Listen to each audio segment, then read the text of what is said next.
새벽 6시도 안 된 아주 이른 시각이었어요. 긴급한 무전이 왔어요. 내부의 시신 발견, 살인사건, 형사들 지원 바람.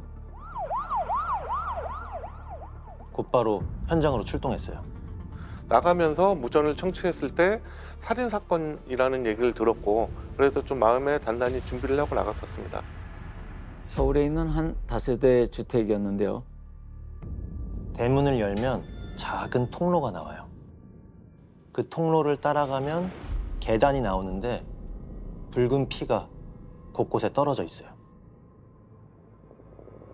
그 피를 따라 계단을 반층 올라가니까 현관문이 열려 있고 핏자국이 집 안으로 이어져 있어요. 집 안으로 들어선 순간 참혹한 풍경이 눈앞에 펼쳐져요. 온 집안이 피범벅이었어요. 그 혈흔 냄새가 엄청나게 많이 났었던 상황이고요. 벽에도 그렇고 바닥에도 그렇고 피가 많이 있다 보니까 눈으로 보기에는 좀 처참한 현장이었습니다.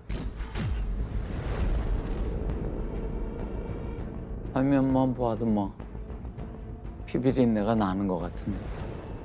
현관 입구에서 봤을 때 피해자가 바닥에 누워 계셨고요. 피를 좀 많이 흘리셨었고 거실에 여자가 쓰러져 있는데 피가 흥건해요. 등이며 배, 팔, 얼굴까지 거의 온몸을 흉기에 찔렸답니다. 칼 자국도 여러 군데가 있었고 이게 왜 이렇게까지 했을까라는 의구심이 들 정도로 좀 처참한 상황이었습니다. 정 형사의 시선이 이번엔 안방으로 향하는데요. 남자가 하나 벽에 기댄 채 숨져 있어요. 역시나 흉기에 찔렸습니다. 남자 그 시체는 벽에 그 등을 기대고 앉아있는 상태로 있었습니다. 그런데요, 이 남자가 가만히 보니까 운동화를 신고 있어요.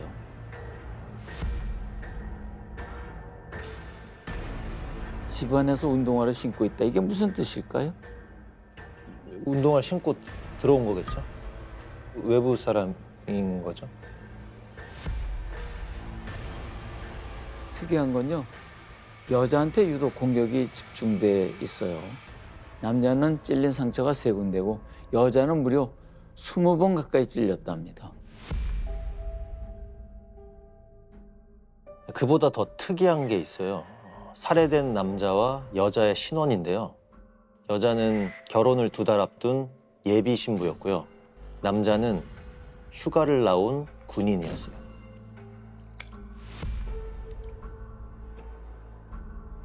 저희 형사들끼리 얘기하기로는요, 강력 사건은 대부분 치정이라고 얘기하거든요. 그렇지 않으면 이렇게 잔혹한 범죄가 일어나진 않거든요.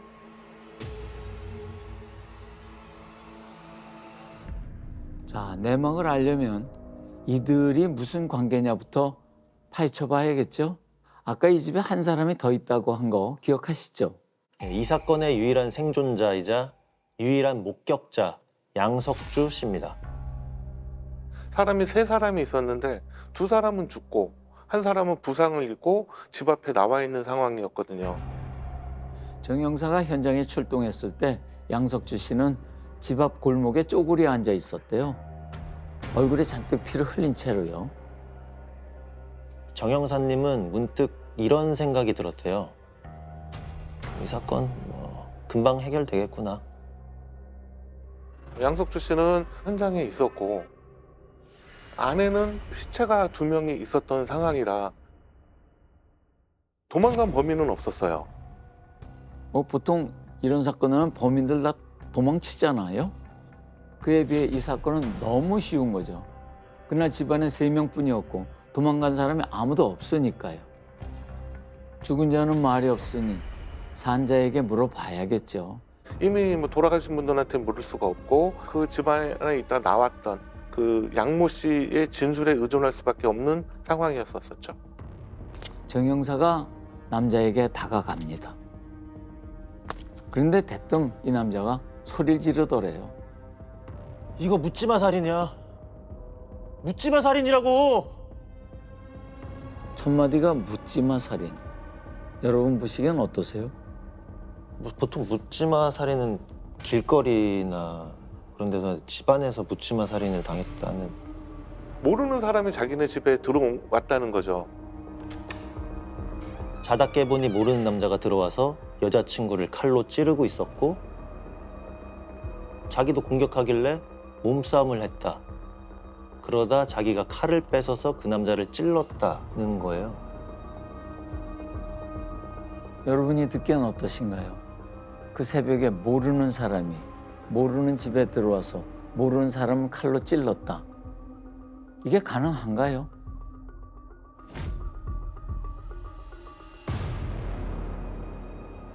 자, 지금부터 이 사건의 유일한 생존자이자 유일한 목격자 양석주 씨 얘기를 들어볼 텐데요. 혼자 살아남은 남자 있죠. 예비 신랑. 바로 그 사람입니다.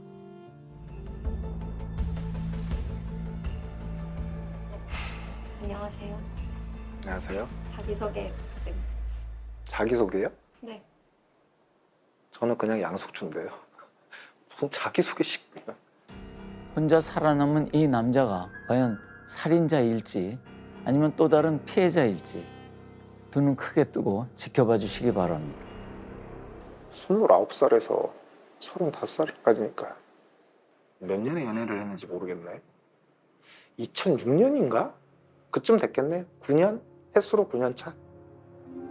살해된 여자분과 양석주 씨는 10년 가까이 연인으로 지내다 2달 후에 결혼하기로 했어요. 살림은 이미 합쳐서 함께 살고 있었고요. 사건 당일 두 사람은 결혼식 때 입을 한복을 맞춥니다. 저녁엔 영화도 한 편 같이 보고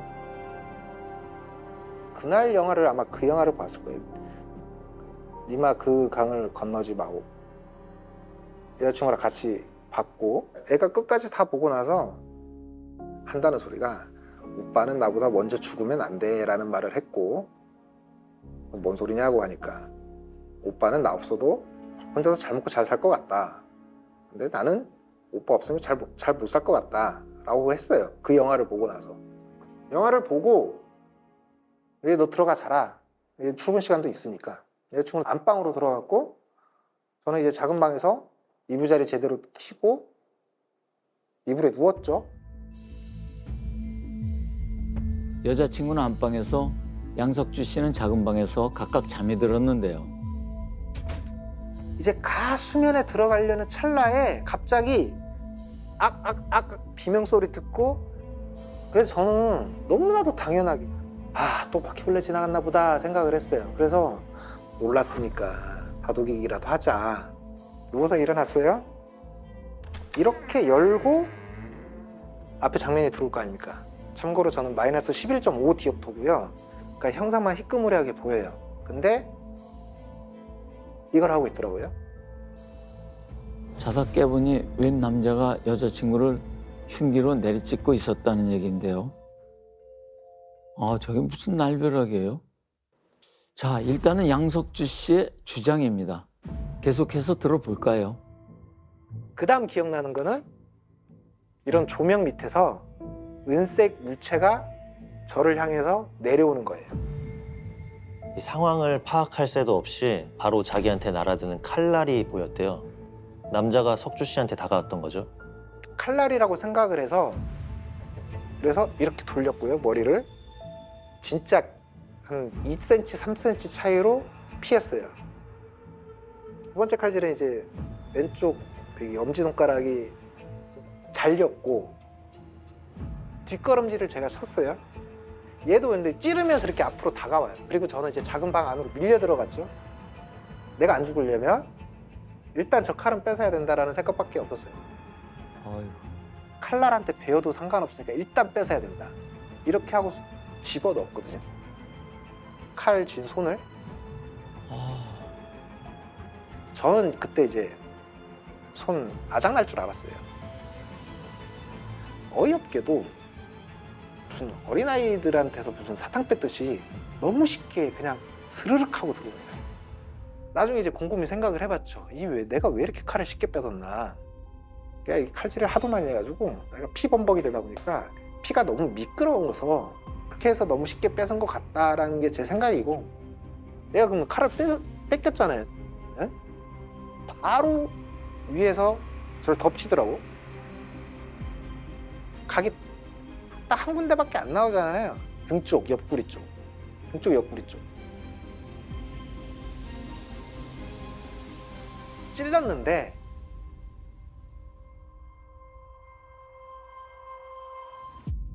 얘가 여기를 잡았던 손을 다시 공격을 못하게 여기를 잡는 거예요.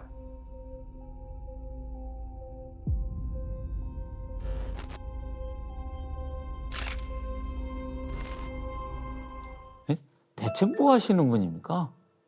이 석주 씨는. 소설가시래요. 뭐 웹소설을 쓰는 주로 판타지 소설을 쓰신다고 하더라고요. 이게 소설인가?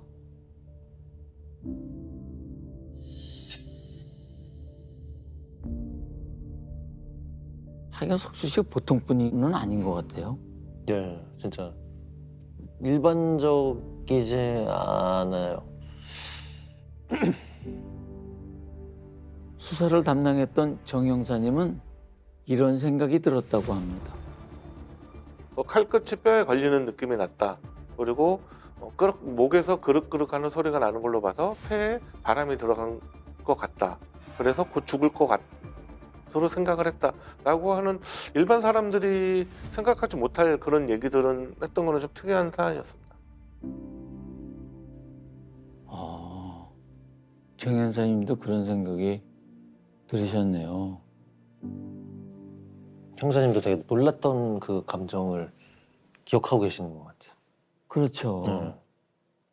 아직은 용의선상이 있을 것 아니에요. 그죠? 그죠? 소설가라서 그런가? 기억도 세세하고. 아무튼 당시 상황으로 계속 가보겠습니다. 예, 군인이랑 몸싸움을 하다가 칼을 뺏어서 찔렀다고 했잖아요. 그 이후 상황입니다. 걔한테 이제 처음으로 말을 했어. 처음으로. 야, 그만 됐다. 가라. 이랬거든요. 애가 근데 대답을 안 해. 도망도 안 가. 10초 정도 있다가 갑자기 손을 풀고 벌떡 일어나더니 그 작은 방에서 나가는 거예요. 저도 얼른 뒤따라 나왔죠. 이놈이 집 밖을 탈출하는 게 아니고 안방으로 들어가 버리네. 안방으로 들어가면서 왼쪽으로 살짝 틀면서 넘어지는 장면이 픽 하고 쓰러지는 게 보여요.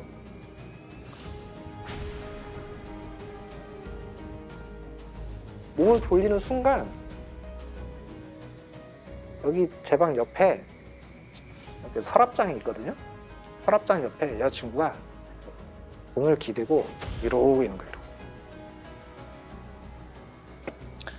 이렇게 서서 물끄러미 여자친구를 얼굴을 쳐다봤어요. 안 만졌어요. 이거 만지는 순간 또 오염이 발생하니까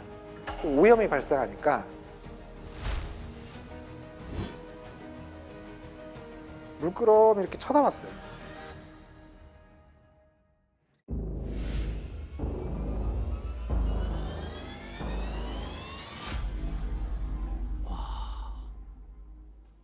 와, 죽은 여자친구를 이렇게 물끄러미 쳐다봤다. 오염이 발생할까 봐?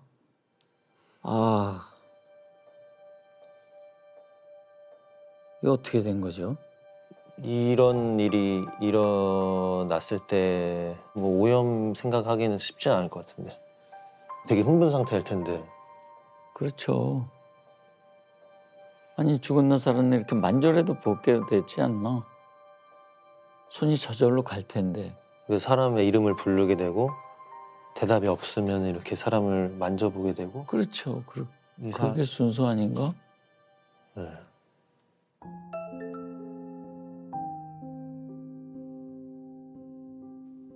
피와 내 피가 섞여 있는 이 상태에서 얘를 만지는 순간 되게 이야기가 복잡해진다. 어떻게 울지 않고 만지지도 않고 나올 수 있냐라고 하는데 저도 사람이니까 그게 작동을 한단 말이에요. 그러니까 참아낸 거지 그거를.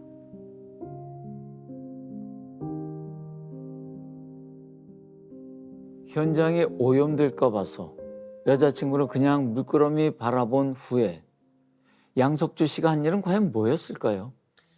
예, 답은 여기 있습니다. 화장실 앞에 찍혀있던 피 묻은 발자국. 화장실 앞에 그 욕실 매트 있었고요. 거기에 이제 발자국이 하나 있었는데 발가락이 나와 있는 발자국이었어요. 맨발 남자 거예요.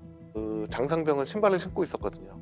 그러니까 그 발자국은 양석주 씨 발자국으로 알고 있고요. 자세히 보시면 방향이 화장실로 되어 있거든요.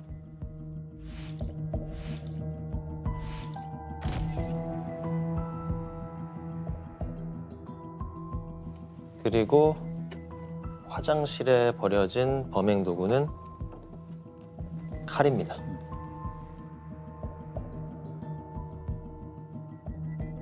그러니까 양석주 씨가 화장실로 들어가서 흉기를 버렸다는 것 아닙니까? 예, 맞습니다.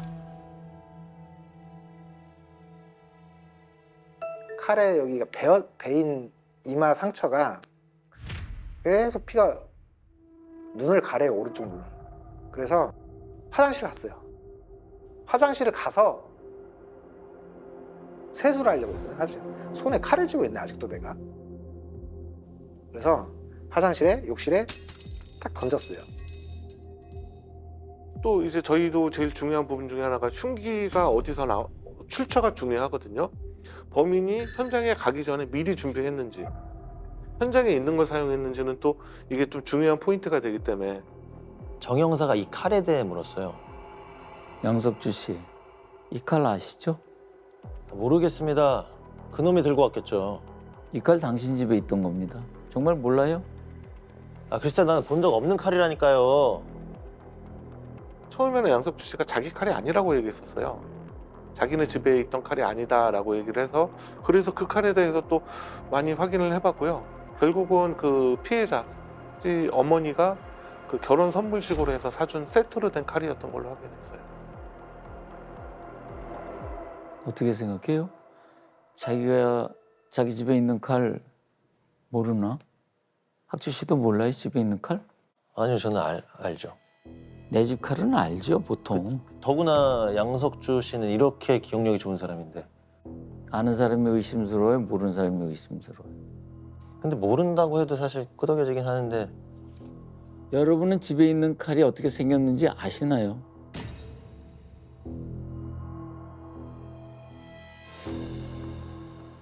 일단 여기까지가 유일한 목격자 양석주 씨의 증언이고요.